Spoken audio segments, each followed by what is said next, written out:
guys, welcome back to Zik the Programming Guide channel. My name is Beatrice, and in today's video I'll be showing you how to allow your friends to join your private server on Roblox. So right here is my home page, and I'll be showing you how to do that.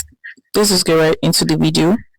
So the first step you want to do is you have to click on the game you actually created this private server on.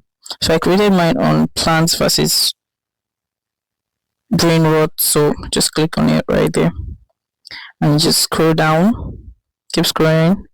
Yeah, you can see servers right here. Click on servers and it's going to take some few seconds to load up, and yeah, so this is it.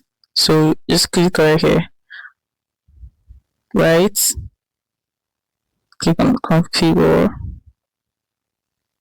and what you just need to do is you just have to turn this on, allow joining. So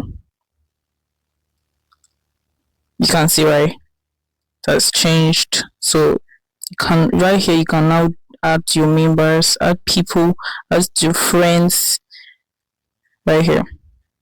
So it's pretty simple. So let me just try to add this person's name I saw, if it's going to pop up. I don't really have friends on Roblox, so this is how to do it. It's very simple. If this guide was helpful, give this a thumbs up and equally subscribe to get more helpful tips like this. Thanks for watching, guys. I'll see you in my next video. Bye.